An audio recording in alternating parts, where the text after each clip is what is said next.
a lot of people growing up, got it. A lot of people growing up, you don't really know where your food is coming from. You don't really know how your food grows. You don't really know where your medicine comes from.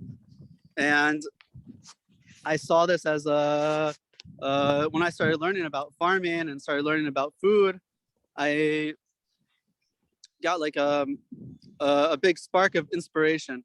And I got very excited because I was finally connecting to where this food came from and how it was growing and how Hashem was allowing it to create, and that he's feeding us all the time.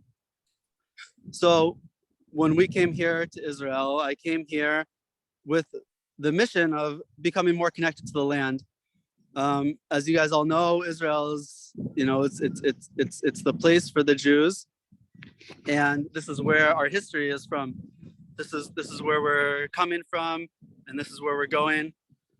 And it's hard to be connected also to Israel too when you're living in Michigan or living in any part of the world. Even here, it's hard to be connected to the land. So we came here with the real mission of becoming connected to the land, and we wanted to grow food. We wanted to live off the land, and we're getting there. And we're, when we came here and we started growing our own food, you really start to see something amazing. And when you see lettuce grow out of the ground, you can plant a seed and it rains and you water it and you see the little tiny leaves start to come off the ground. And it's really, really special. And when you do it yourself, you just really start to see the amazing life that's inside of the world. You guys know that there's a whole world underneath the ground that's helping the plants grow, and the plants are so special and they make us grow big and strong. And we need to take care of the plants, and we need to take care of the earth too. You guys know that Tu B'Shvat, did you guys do anything for Tu B'Shvat a couple of weeks ago? Yeah, a bunch of us were at Ann Arbor Orthodox Minyan Tu B'Shvat Seder together. Wow. Over Zoom, but together. We got to try all kinds of interesting fruits, right? Right. So the Tu B'Shvat is very amazing. It's the new year for the trees. And, every person is sort of like a plant, it's sort of like a tree, right? We all grow, we drink water, we eat food. We don't eat dirt, but we eat other food. And trees also eat. And we need to and every single plant and every single animal on here, they need their food, and they need everything. They need their food, and they need love, and they need people to take care of them. And so that's what we're doing here. We're here creating a special kind of farm, because lots of farms, as you know, in the world, they aren't really interested in helping the plants grow or helping the earth. And we know that it's very important. If we don't take care of the earth, then we're not going to be able, the earth is not going to be able to support us. And if we don't take care of ourselves, we're not going to be able to, if we don't take care of ourselves and eat healthy food, we're not going to be able to be big and strong and be the people that we want to be. So this type of farm, it's an organic farm. We don't use any chemicals on the land, and we do whatever we can to try to create big and healthy plants and medicine to grow big and healthy people. And when we bring people here, we really want people to come and connect to the plants and connect to how they're growing, and to understand that their physical health is coming from the earth. And it's very important to take care of our health, our bodies, so we can become big and strong. And it has a spiritual component as well. And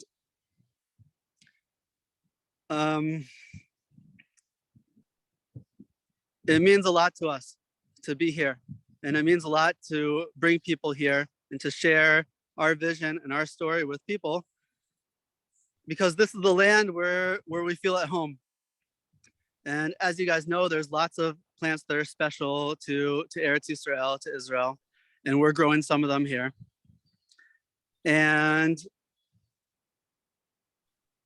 we really feel that this is where we need to be. Amazing. So can I interrupt you for 1 second, Ellie? So everyone, we're gonna go visit Ellie's farm. We can't go in person right now, right? But everyone is gonna get on their coats and go to the airport and sit in your airport seat in your airplane. And we're gonna fly to Israel right now. And Ellie is gonna show us all of his farm. So everyone, quick, get in your coat, grab your bag. Amazing, amazing. Sit down in your chair, buckle your seatbelt. We're now on El Al. We'll be in Israel any minute now. And we're going to get to see everything Ellie just described. Because many of you probably have a plant at home, right? Who has watered a plant at home? Who even might have like a small garden in their backyard? Oh, so many people. So you know what it's like to water plants. Oh, Charlie has a really great garden in his backyard. We know how you have to love them and care for them, just like Ellie was saying. But Ellie has a farm that is like 100 of all of our gardens and potted plants put together. Okay, ready? So we landed. We're going to take off our seatbelt, take off our coat because it's much warmer. We don't need our heavy, heavy Michigan winter coats. And we're going to see Ellie's farm. It's like we're there. And then when we come to Israel, we'll be like old friends and you'll get to visit Ellie's farm and you'll get to try his kale and it'll be so cool. Okay, ready? All right. Cool. Here, guys. We're flying in the sky. Woo! Okay. And here we are. You guys can see this is Havat Iyar. We call her name Havat Iyar based on there was a famous rabbi named Rabbi Nachman who lived over 200 years ago. And he said that he brought down how the plants, all the medicinal plants, receive their fullest power in the month of Iyar. Iyar is the Hebrew month, and it's around May. So we named our plant after our farm after this, Iyar, because this is the time. He really says when there's peace in the land, when everyone gets along, Hashem is sending really, really big blessings to the land. He's sending really, really good rain. He's sending really, really good water, and he's helping all the plants grow. And when there's peace, we can really create good medicine and good food. So I'll show you guys here. This is my farm. It kind of goes and starts out over here and goes from over here to here. And it goes all the way back past where this dome is, further back. And right now, we just started a couple years ago. So we were growing on this whole space. And we have plans to expand all over here. And so this is very special. You can see some stuff. I'll show you guys in the greenhouse for a second. And it's very wet here, and a lot of these plants like the heat. So it's a little bit harder for these plants right now with all the water. And you might notice also too, there's nothing growing here. We have these big plastic tarps because this year is shemita. And shemita is like Shabbat, right? Just on Shabbat, we don't work. So on shemita, it's a whole year of letting the land rest. So it's letting the land rest, it's letting the farmer rest, because sometimes we can't just grow and grow and grow. I'll show you guys a little bit here. This is still stuff left from last year, and we aren't tending to it. This is parsley. Here's some kale. There's flowers, lavender flowers. Here's the greenhouse. And we have lots of different stuff in here. We have more parsley. Why do you use a greenhouse, Ellie? So we actually built this greenhouse as a shade house because the plants that we were growing in here, we're putting all of our vegetables and all of our greens here. They actually like more of the Michigan temperature. They like it a little bit shadier. They like it a little bit cooler. And especially in the summer here, it's just too hot and all these plants get very sad in the heat. So we built this shade house to protect the space a little bit from bugs and protect it from the sun and make it a little bit more comfortable for all these plants. And, you know, some of these plants are still growing, okay? a lot of the stuff is not growing so much anymore because since the Shemitah year, since Rosh Hashanah, who remembers Rosh Hashanah? Did you guys eat apples and honey? Was it yummy? So yummy. So starting Rosh Hashanah, it was the Shemitah year. And that means that anything left in here, we can't sell anymore. Here's some green onions. So we kind of just took a break and stepped away from the field. Because just on Shabbat, if you don't work on Shabbat and you work the whole rest of the week and you work on and you rest on Shabbat, you become more productive. You work better during the rest of the week. When you have rest, right? You guys can't at school, you guys don't work all day, right? You have recess too? You guys have a break? So just like this, the land also needs a break. The land can't grow food the whole time. And so we stopped growing, and thank God a lot of the stuff is still alive. We're still able to pick it now. But this year we aren't doing any planting. We aren't doing any selling. And we're letting the land rest because for a few reasons. One, it's because Hashem told us that to leave the rest, to let the land rest. And we really believe that that's what we need to do. And it's a scary thing for a lot of people, but we really truly believe that this is what we need to do. The other reason is, we know it's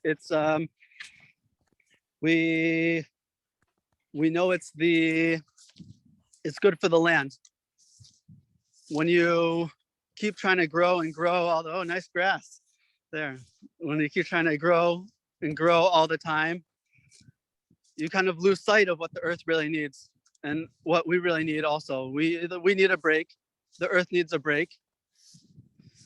And so we're stopping control. I'm a farmer. I learned a lot of years about farming and what the plants need and what the land needs. But in the end, we don't really know. And sometimes we have to step back and let God tell us what we need to do and how we need to do it.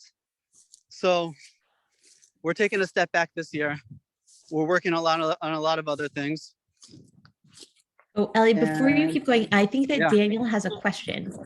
Oh, sure. I don't see everyone here. So. Okay. No, it's my dad who has a question. We have a question about Bobby has a question. what do you feed the plants? What's your source of organic fertilizer like? So I'll show you. Well, can't show you here, but we have a pile of compost. We use compost on the land. When we started out preparing a bed, we put down a lot of compost. And as you guys might know, compost is what happens when you mix dead plants together, really. The dead plants all mix together and they decompose, they all break down, and then they become food for later. From death comes life. So we feed them that, but we also grow other plants that help and fertilize the other plants. We have a plant called comfrey, and I'll show you guys that a little bit here, but in the winter, everything's kind of dead. In Shemitah, we don't take care of anything. We just take care of stuff enough that it doesn't die. I don't know if you guys will even see the comfrey.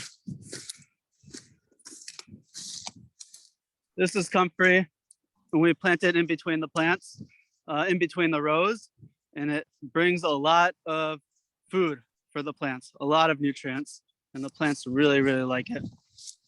So that's that question. And we give them plenty of love and sing to the plants, sing to them all the time and give them water. So, awesome, thank you. Does anyone else have a question before Eli keeps going? Nope. Charlie has a question. I grew fruit in my garden. You grow food? I grew watermelon, cantaloupe and honeydew. Wow. How was it watching it grow? Did you eat it afterwards? Yeah. It's good. It was good. And did you like taking care of the plants every day Yeah. and watching them grow? It was Yeah. really special, right? Because we grow also. We grow also, and the plants grew, and we grew at the same time. It's Daniel, so did you have? special. Oh, I think Annie has a question too. Annie, go ahead, sweetheart. I ate food in my garden. Yeah, what did you eat? Cucumbers, cucumbers and tomatoes. Yeah, we had trouble growing carrots. I don't know if you have any tips for us. I don't know. So it's really special. You guys know who've grown any plants or been to a farm and picked a fruit. It's really special to see the tree and see the vegetables growing. And you know, we experience that in our day-to-day life. And we created this farm so people can come here and see it.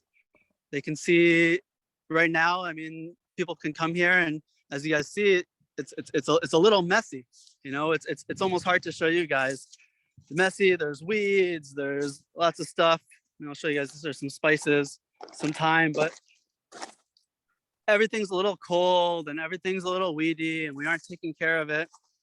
But it's really special, and it's really special to see the food grow and see your medicine grow and be able to come out here and pick lunch. You know, I'm gonna go and I'm gonna pick some green onions for dinner and eat them. Guys, has anyone here worked on growing something or a project, and then all of a sudden you had to say, oh, I'm just gonna walk away from my project. I'm not gonna finish it. Has that ever been hard? Maybe an art project, right? Do you think it's hard for Eli and for his family to see all of the beautiful plants and not be able to do anything, not be able to attend to them or grow them or pick them? Oh, look at that pretty plant. Does anyone have any questions about the Shemitah year?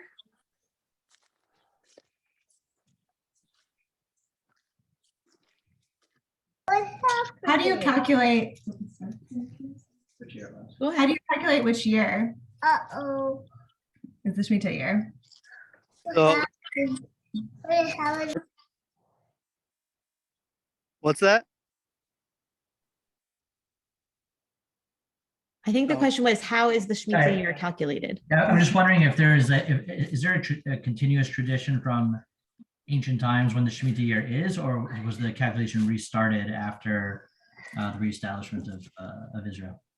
Yeah, I think there's been a continuous tradition. There has been Jews living in Israel the whole time, but often in very, very small communities.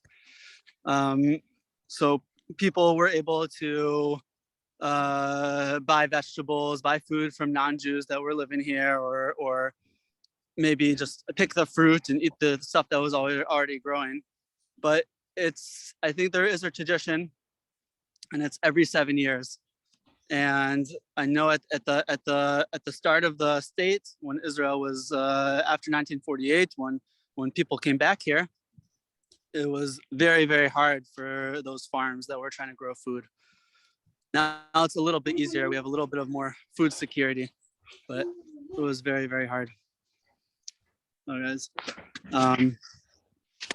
This is lavender. As you guys might know, lavender is a beautiful smell. You might have soaps at home that have lavender inside of it. Lavender is very common, and it helps you fall asleep.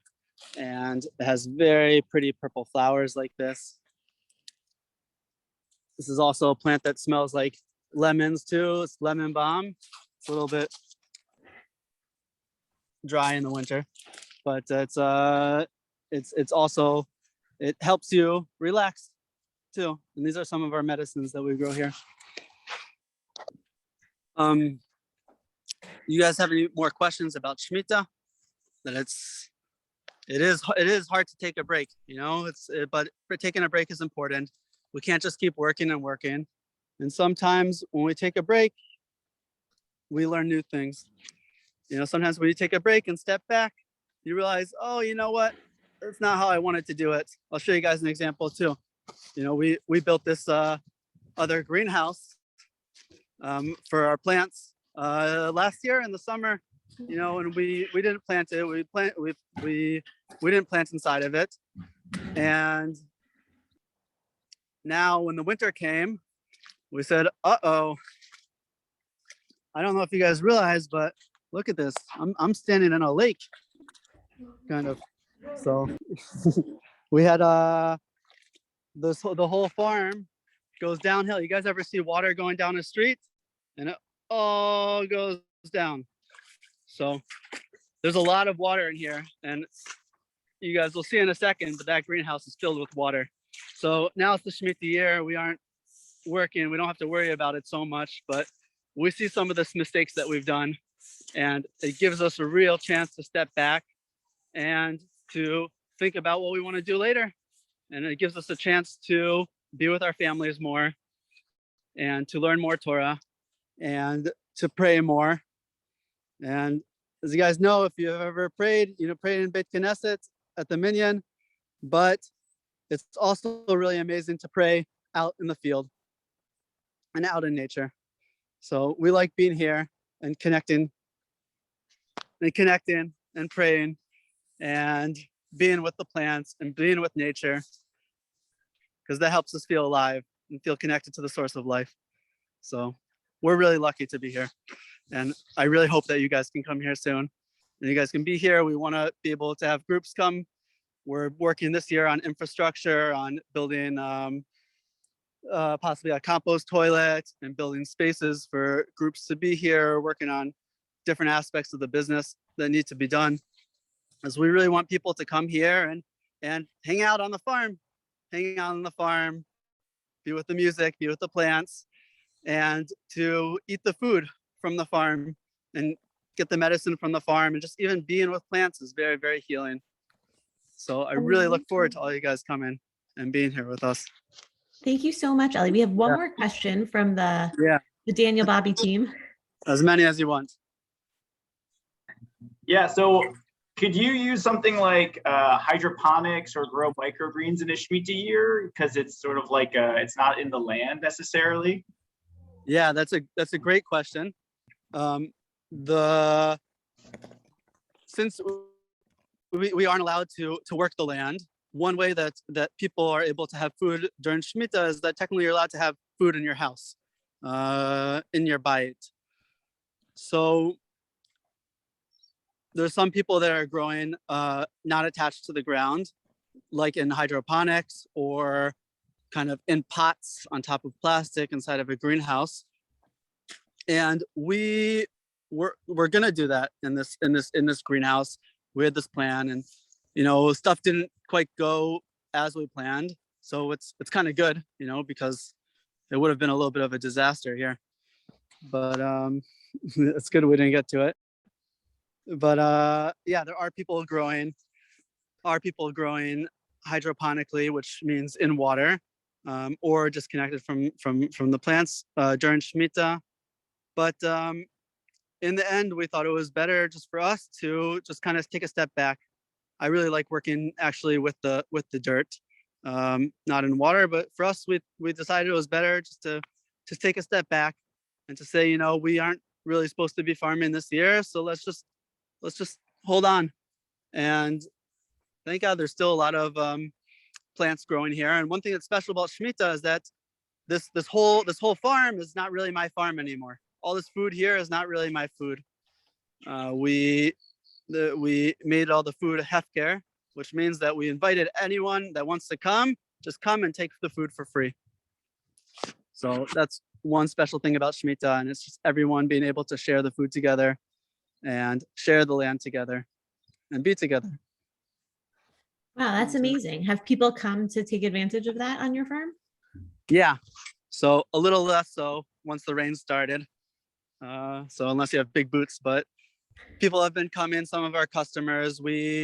Last year we sold vegetables to a few of the surrounding communities around here, and we forged great relationships with these people, with these families, and they came and picked food. You know, we told them all, hey, we got kale growing, we have parsley growing, come and pick. It's all free. It needs to be picked or else it's gonna go bad. So people were happy to come here and enjoy. So it's a real special, that all the food that's growing this year, it's kadosh. You guys know what kadosh means? Maybe. Kadosh is holy. You know, certain things like the Beit Knesset is kadosh, the Torah is kadosh. We're also kadosh. We're also holy people. So just like a quick word of Torah too. You know, if you guys can understand that that a lot of people thinks that kadosh means that it's far away from us. You know, so right, like sometimes we don't understand the Torah, right? You guys know? You guys understand everything in the Siddur and everything at school, right? You understand some, but it's really hard. It's really hard sometimes. So here on this land, all the food, really what kadosh, it's not really so far away from us, but it actually means right here. Kadosh means being present. Kadosh means being here right now. Being holy means just being yourself. And so all the food here, it's kadosh.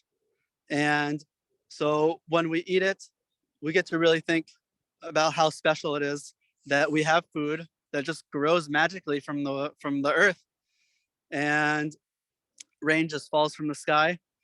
So it helps us be ourselves, and it helps us grow strong things. So this year has really teach us just to be here. I don't know if you got that, but That's amazing. Yeah. Beautiful. Wow. So the Shemitah year teaches us so much. What I heard Eli say is it gives him a break. It gives him a chance to look back and think about all the things that he's learned and wants to do better. It gives him a chance to do other things like learn Torah and daven and spend time with his kids and his family. It allows him to be present on the land. Shemitah is actually, it seems like it's a gift in some ways for us too, not just for the land. Yeah, it's a real gift for us. It's a real gift for the land. It does have challenging points because, you know, we were farming and now I have to find other work, but it's all good. But it's for us too, because you know, running a business and running a farm, it's a lot of work, and a break is always nice. Amazing. Yeah. Amazing. Thank you so much, Eli. I posted in the chat, but anyone who wants to help Eli support his farm and his family at this time during Shemitah, when he can't sell all of his vegetables like he normally does, can visit their website, havatiyar.com, and make a donation. And we're so grateful that you took the time to be with us today, Eli, and we can't wait to visit you in real life, hopefully one day soon, Bezrat Hashem. Yeah, guys, please come. You can come work on the farm too. I'll let you grow the plants. I'll let you pick the plants. Just come. It's really special. And I really love it. And I know that you guys will love it too. So I can't wait to see you guys all out here on your field trip. Yeah. Thank you, Eli. Everyone give Eli big claps. Thank you. This was so wonderful. Yeah. All right. Have a wonderful evening, Eli, and a wonderful day, everyone in Ann Arbor, and we'll see you soon. Okay. So I think my parents are saying that we'd be able to go to your farm next year. Wow. Yeah. That's great, Daniel. To that yet, but it would be fun at some point. Yeah. Maybe next year, maybe there'll just be a plane that's going to fly us all out. Amazing. Amazing. We have one more question. What was your question? Yeah. What about Sure. animals? Oh, we were wondering, you ask it again. What about animals eat your garden? Do animals eat your garden? Oh, that's a great question. Yeah, there's a lot of bugs that come in that also really like the vegetables and really like the food that we're growing too, and all the bugs that like to come and eat it. And there's also some animals that live nearby too. There's horses next door. I don't know if you guys can't really see them, but in here there's some horses. And if they got a chance, they would love to come here and eat all the vegetables too. So we do want to have animals of our own that we'll let them eat some of the grass and some of the vegetables, but it is a challenge. It is hard. We have to learn to share with them. So Thank you. yeah. So come visit our website, look on our Instagram. We have a lot of pictures and videos of the past year that you can see the farm in full bloom and see everything else that we're trying to do and that we're doing here. So, yep. Thank you. Thanks very much. This was great. All the best. Yeah. Thank you. Thank you for joining me here on the farm, and see you guys soon. Thanks again, Ellie. Yep.